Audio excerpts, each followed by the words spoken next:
లో నేరుగా గెలిచే ధైర్యం లేకనే టీడీపీ అక్రమాలకు పాల్పడుతుందని వైసీపీ నేతలు ఆరోపిస్తున్నారు. ఆంధ్రప్రదేశ్లో ఓటర్ల జాబితాలో అవకతవకలు అదేవిధంగా కొంతమంది ఓటర్లను తొలగిస్తున్నారు. అదేవిధంగా సంబంధించి ప్రభుత్వ పథకాలకు సంబంధించి వ్యక్తులు ఎవరైతే ఉన్నారో వాళ్ళ జాబితాను కూడా ముఖ్యంగా తొలగించే ప్రయత్నం చేస్తున్నారు. వైసీపీ సానుభూతి పరుల ఓట్లను అయితే ముఖ్యంగా తొలగించే ప్రయత్నం చేస్తుంది టీడీపీ అనేసి వైసీపీ ఆరోపిస్తుంది.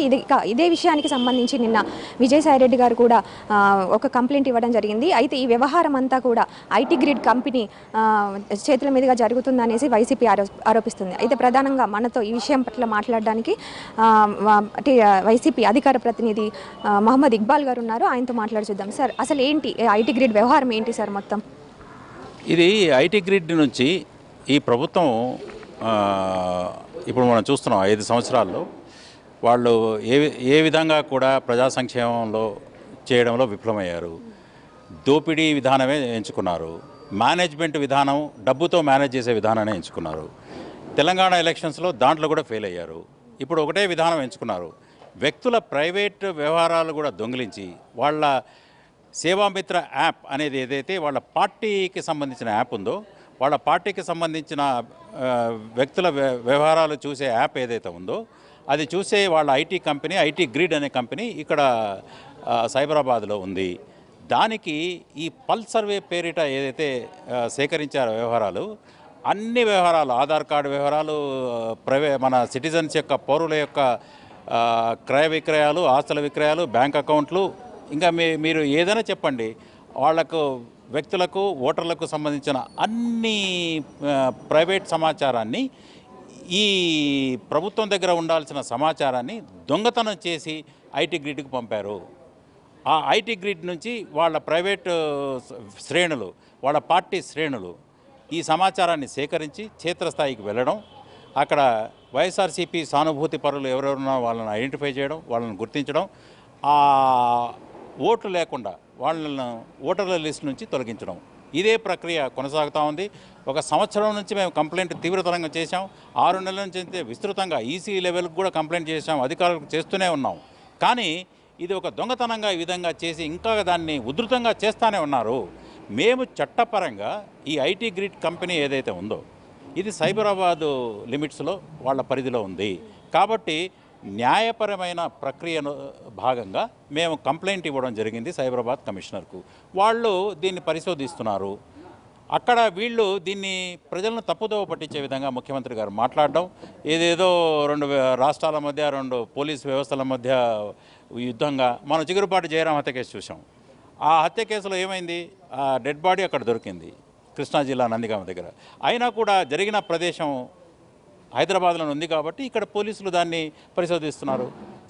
అదేవిధంగా ఈ ఐటీ గ్రిడ్ కంపెనీ ఏదైతే ఈ మాకున్న సమాచారం ప్రకారం ఈ వివరాలని దొంగిలించిందో అది సైబరాబాద్ లిమిట్స్ పరిధిలో ఉంది. కాబట్టి ఈ పోలీస్ కమిషనర్కు మేము కంప్లైంట్ ఇవ్వడం జరిగింది. చట్టపరంగా, న్యాయపరంగా వీళ్ళు చేసే పని రాజ్యాంగ ఉల్లంఘన, చట్ట ఉల్లంఘన.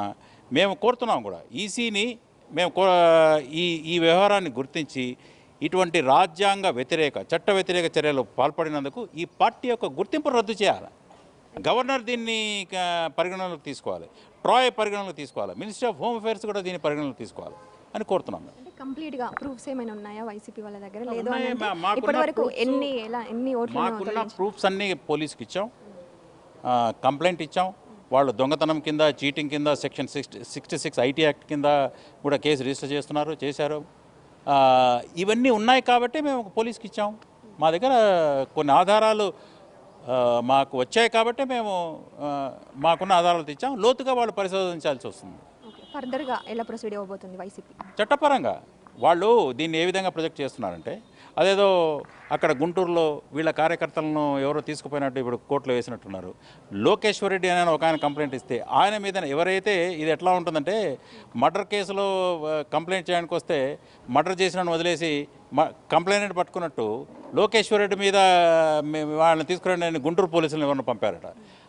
ఇప్పుడు ఇక్కడ కేసు విచారణ ఉండగా అంటే వాళ్ళకి చట్టాలు, న్యాయాలు పనిచేయవు. చట్టం వాళ్ళకు చుట్టంలాగా వీళ్ళు వ్యవహరిస్తున్నారు. ప్రతిదీ ప్రజలను తప్పుదోవ పట్టించే విధంగా ఉంది. లోకేశ్వర్ రెడ్డి మీదనే ఏదేదో గుంటూరు పోలీసులు వచ్చినట్టు మాకు ఇప్పుడే తెలుస్తూ ఉంది. చట్ట వ్యతిరేక చర్యలు ఇవన్నీ.